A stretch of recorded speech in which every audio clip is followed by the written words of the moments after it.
Hello there! Today I am here with special guest David Arnold, who is the author of Mosquito Land and his new book, Kids of Appetite, which is coming out in September, correct? Yes. So thank you so much for being here.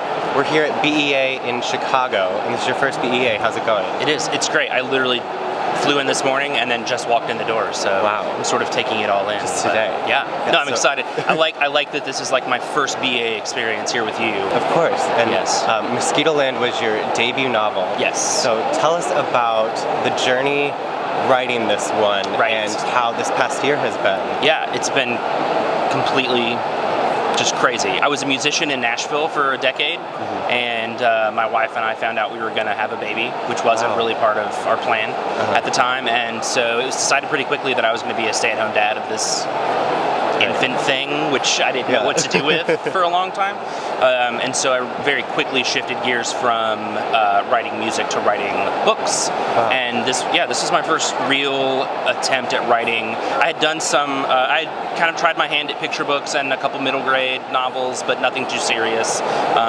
This is my first real attempt at writing something that I felt like it carried some level of, I don't know, it carried some weight for me. I was a little bit afraid of it. And I've said before that I feel like it takes a great fear to confront a great fear. And so I was scared of this book, scared to try it, scared to write it. I mean, you said before this is very personal to you. Yeah, it's a really personal book on a number of levels. I mean, half the book is in letter format, and those letters, I mean, I'm not going to say that I wrote them completely to my son, but many of them were basically me like watching him on the floor play with his toys, and me kind of just like writing letters to him. I'm going to ask you about that in a second. Okay. For those of us who don't know, give us the rundown on the book. Yeah. So it's about a girl who gets on a bus from Jackson, Mississippi to Northern Ohio to figure out what's going on with her mom, who's gone AWOL. It's a road trip novel about all these crazy people that she meets on the bus on the way to Ohio. Half the book is told in letter format, and the letters all sort of explain all the reasons that the main character got on the bus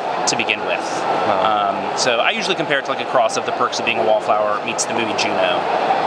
Two of my favorite things. Me too, right? And so the book is told, like you were just talking about, in a very unique way. So can you tell us about that and how that really drove the plot and told the story of the characters? It started with me writing, it was the original concept of the novel was going to be about a new kid at school.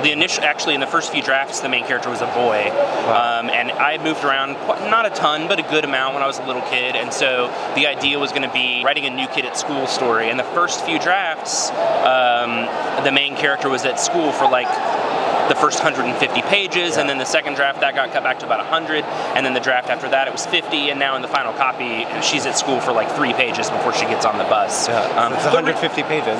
Right, no, I know, it's gone, but I mean, it really, once I figured out that the real story was with her mom back in Ohio, I knew I needed to get her on the road, and at that point it became a road trip novel. I didn't really sit down and think, let's write a road trip book. It just became, she's in one place, and the heart of the story is in another, so now she has to get there. And so I guess that's, and also I didn't you're talking about process, like I didn't outline the book at all, and I feel like part of she gets stuck on all these detours, and like she does not get from point A to point B in the most efficient fashion. And I think that my haphazard process sort of informed that story almost, because if I had written it with more of an outline, I think it would have been a more efficient journey. Well, how long did it take you from first page with those first 150 pages to publishing? How long did it take? So far I've written 2 books, and they've both taken 2 years. Really? So I'd say I'm at a pretty solid, takes me 2 years to write a book kind of fellow. So I mean, this is your second book, Kids of Appetite. Yeah, Kids of Appetite. How was it going from having your first book published? I mean, were you writing them at the same time ever? No. Or did you know this was going to be published when you started writing this? No, right. That's so interesting. Well, and I think most debut authors would agree with me that the debut novel is easier because there are no guarantees, there are no expectations. It's hard in as much as writing a book is really hard, but in terms of the pressure, I mean, there is no pressure. It's just sort of, like you just assume no one's ever going to read it. You're almost writing it for yourself. You are writing it for yourself, absolutely. And so then, it was a 2-book deal, and so I wrote Kids of Appetite under contract, and it was a very different experience. So you had like deadlines. Yeah, and expectations and people kind of going house. And my team is amazing. No one, I never felt specific pressure from anyone, but just knowing that they were counting on it eventually was enough to kind of freak me out at times. And I'm very much a character writer. Personally, I could read a book that has no plot at all if the character is interesting, and my drafts tend to operate that way, at least in the beginning. With Mosquitoland, I had the character in my head, so even when I wasn't positive what was going to happen next, I was confident in that I knew my character. Wow. Whereas with Kids of Appetite, it took me forever to figure out who the characters were. So it's just a much harder experience, but I'm super proud of it and really excited about it. And as a reader, I think it's better to read about a character with, layers to their personality and a real story. Yeah, rather than just like random things that are happening. Sure. And really, if you can do all of it, then that's the ideal book, right? And many authors do. Yes. But I definitely read character first, and I write character first as well. That's awesome. So you said you started with music, and I know you used to be a songwriter. Yeah. So who are some of your favorite bands? Oh God. Okay. So Elliott Smith is my end all be all. I love him. I always will. And he actually plays a major role in Kids of Appetite. It was actually a really special moment for me. I was able to email.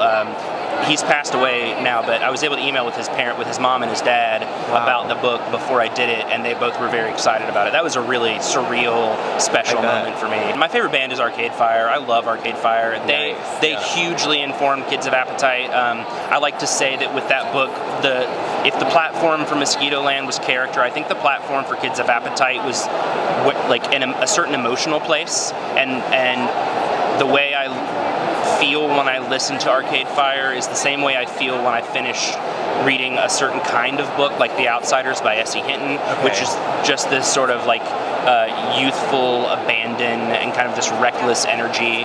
And that was where I was when I started Kids of Appetite. That's what I was hoping to sort of achieve with the book. Nice. And now you've got 2 books under your belt. Yeah. So what would you say at this point is the best part of your job? My friends. I've made some lifelong friends in this process. When I look at some of the people that I seriously would count my best friends right now, I literally didn't know them 3 years ago, but it feels like I have been friends with them for decades. Yeah. There are some incredible writers in young adult literature, but more than that, there are some incredible people.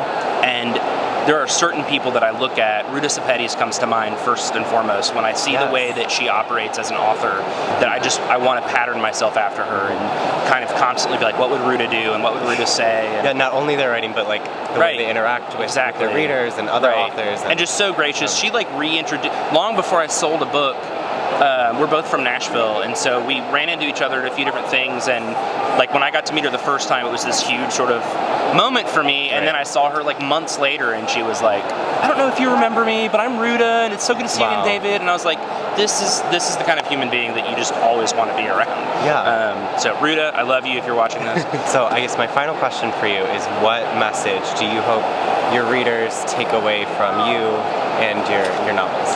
Yeah, I've said this before about my son when I think about what I want for him. As he grows up, I want him to feel okay with just being pathologically authentic. I want him to just be exactly who he is, exactly all the time. And I think that is, for me, if there's a message in my books, it would be just be you. Just be you. Thanks for being here. David Arnold, everyone. Thanks for watching. I will leave links to more information about his books in the description, and thank you for being here. Thanks for having me.